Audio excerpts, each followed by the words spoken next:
Hi everybody, welcome to my channel, Little John Adventures. So this year I've been planning to do a motorcycle tour from the UK over to the Midgardsblot festival in Norway. It's kind of last minute of going on the bike.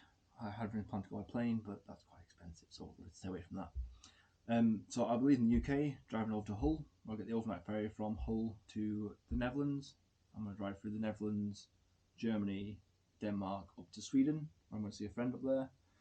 Stop him for a few days and then travel with him onto the festival in Norway itself. This is my first ever big multi-day long distance motorcycle tour, so I thought I'd share a few what I'm taking. I am taking more stuff than I would if I was just going to travel on a bike for a few weeks, but I'm going to a festival for a few days, so I'll bear that in mind. So with my packing, what I've done is I've put everything into dry bags. This is partly because I want a bit more protection for the stuff I'm taking, and easier to find when I get stuff out of the bike. So pannier 1 contains my clothes. In here I have t-shirts, shorts, undies, socks, jumper, trousers, everything I might need when I'm on the bike or when I'm spending 5 days in the woods or at a festival. So that goes in the pannier. Second bag is my towel and my swim shorts. Whenever I go anywhere on the bike or anywhere in general, I like to find some wild water to jump into, so hopefully I can find something. Yeah. I've also got a separate bag for toiletries, because you know where they are. Look after yourself when you're out on the bike or on any kind of adventures. And finally, I've got these. They're not the most lightweight trainers, but they've been on lots of adventures with me, and they're brilliant for walking, climbing, you name it, they pretty much do it. So they'll be coming with me. That's pannier 1. Let's get on pannier 2. So in pannier 2 is where I'm taking all my food. Come from an outdoor background, I learned to be quite self-sufficient. So I put in all my food, my water, my gas, my stove, everything, disappear into the hills for a couple of days, come back down. It works quite nicely. I'm fully aware that on my tour, I'm going past some shops quite often, villages, supermarkets, stuff like that, and I can pick stuff up, but it's still quite ingrained in me. I think the more tours I do, that might make it easier, and I'll learn to take less food. I do quite like food. So this is what I'm taking with me, and kind of the reasons and thinking behind it. So I've got these things. These are ration packs or wrap pack meals. I've got 2 packs of them. I quite like them because they're easy to have. You can just pick them up, eat them hot or cold. Quite tasty. Quite a large range and selection of them. You can get these from eBay, Amazon, go outdoors, absolutely anywhere. You can get snacks as well, which is quite cool. So they will go in there. In this bag I've got hot chocolate, coffee, energy drinks, powders to add to bottles of water, just to make water taste a little bit better. You have to stay hydrated. In the outdoors or on a bike, several hours at a time, you need to keep water inside you. For a stove, what I've got is a jet boil. It's gas, which from car trips in Europe is everywhere. I like this because it's quite compact, and you can heat up hot water, stick your wrap pack in there, have your coffee water ready, and your food at the same time. Just kind of a bonus. I do like coffee, it is nice. Here Norway's got quite good coffee. Stuff wise, I'm taking a cup and a bowl, just because some of the meals, you know, I might get cereal. Fancy cereal in the morning, who knows? That's easy to do. Just a cup of coffee. I've also got wet wipes and tissues. Clean your hands, make sure you don't get sickness or illness with dirty hands. For as lighting stuff, I take a lighter, some waterproof matches, and a flint and steel. If these break, this never will, and it will last 10 years. Get a quick dry off and get going. Cutlery for eating with.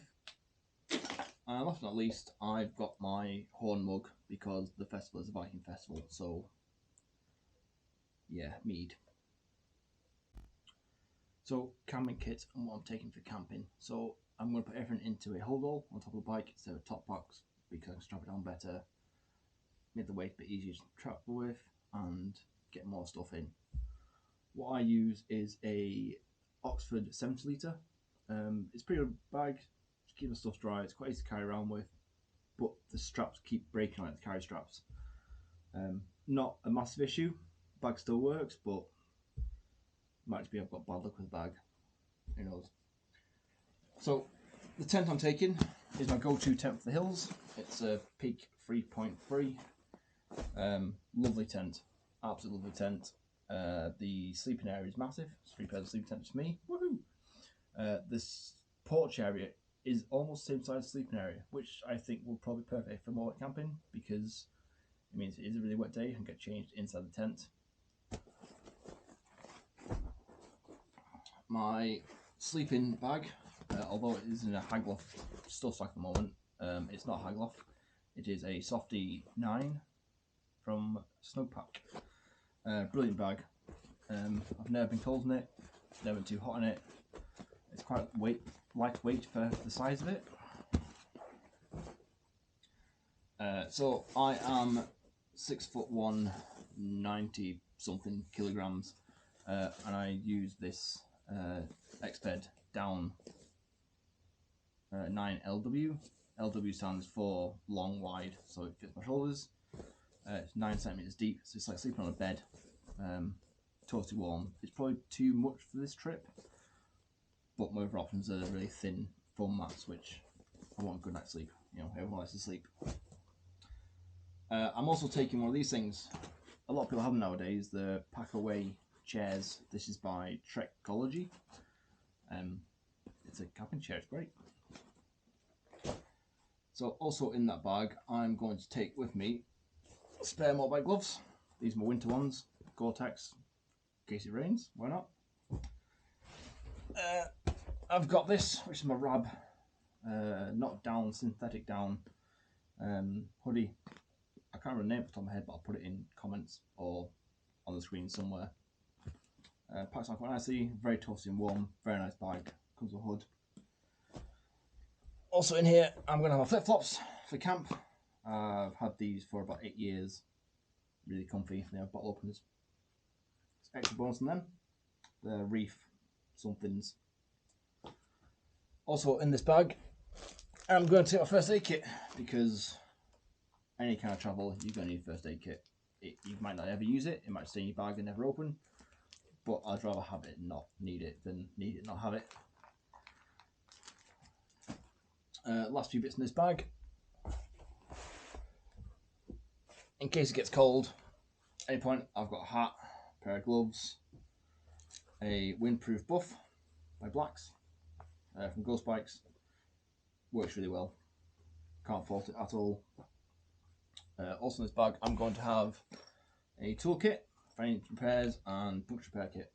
Hopefully I don't have to use these. If I do, I might cry, but they go in there. I have some cargo nets in case I want to buy anything, strap it to my bike, bring it back, presents, cool things, shields. And last but not least, I've got a camp knife. This will stay in here, and I will only use it for cutting meat and cheese and other things. Maybe a whittle or something.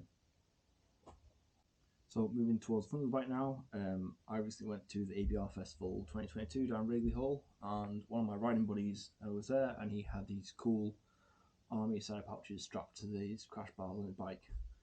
And I figured they'd be quite helpful for, you know, things I might need whilst riding. So I managed to pick these up off eBay. Just 2 bags. This one I've got road snacks, so nuts, chocolate, energy bars, that sort of thing. And this one I've got important things like chains and disc locks and a warning triangle, because it's a legal requirement in some of the European countries. They just strap on nice and easy, maybe cost about 10 quid. Okay, so staying from the bike again, I've got a big tank bag somewhere. It's quite big, this, so it's gonna have a map on the front, stuff going inside of it, all the pockets on it. what's going to go into that is my camelback. For water, I've got this Swaya filtration thing on it. If you drink just this through a straw for the rest of your life, you'll never replace it. Basically means that if I go in a bit wilder, I run out of water and dip it in a stream, I know that what I'm drinking is pretty safe. I've got a torch, because torch is always important. I've got my sat nav, which I've pre-planned my routes into it. It's a TomTom 550 rider. It's quite cool because you can pick a spot, ask it to work out the hilliest or windiest routes. So for the way back when I'm not too fussed about time, I can just go and explore as and when I need to. Also in there, I've got this, which is my electronics bag. Again, dry bag. It's got bits of the camera in it, bits of the GoPro in it, bits for this Insta, hard drives, cameras, everything in there. I have my buffs, because why not? I have a nice pair of sunglasses. I can cool off the bike, if that's possible. And I've got another drawer bag here with all my important documents in it, so passport, ferry tickets whilst in Europe, V5, because you need that by law, proof of insurance, again, take by law, and some other bits in there, keep them safe. Oh. And some hard cash, because you just never know, do you? Okay, so almost there, guys. Thanks for sticking with me if you're still here. Much appreciated. So, running kit. I've got this as my helmet. It's a Spada Intrepid 2 adventure style helmet. It's got a flip down visor, which will come in handy, and a cardo unit connected to it. The cardo is mainly so I don't go mental. I still sing some songs or something. Might tone myself quite a bit.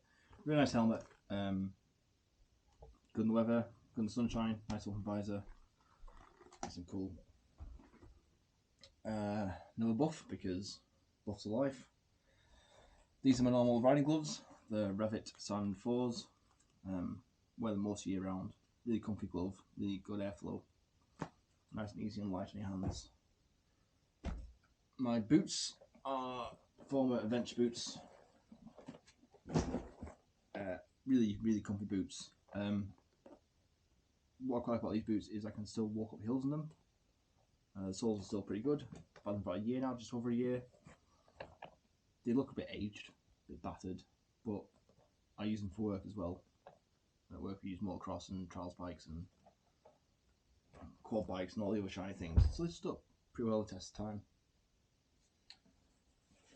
Synthetic top, wicking, perfect for riding a bike, or for walk or climbing or anything. I've got a pair of jeans with me. I'm probably going to wear these most of the trip. The Revit something or other. Really comfy jeans, good padding in them, nice airflow, nice and cool. Now for jacket and the rest of the stuff, I kind of didn't know what I was doing. So I looked at the forecast, and when I get there on the first day it's going to be about 30 degrees, and when I get there up to Norway eventually it could be as cold as 16. So I didn't quite know what to take. So I've packed all weather riding gear, Oxford somethings, can't remember the name of them. The first bike pair of pants, waterproof, they're warm, they've got good vent in them, and they're comfy, so they're like spare pants. For the jacket, I've got the Oxford, again Oxford, matching pair. Again, I'll put the name down in the description somewhere. Comfy jacket, good airflow, but it was either that or take my mesh jacket with extra layers underneath, and seeing as I want to try and stay as light as possible, this just makes more sense.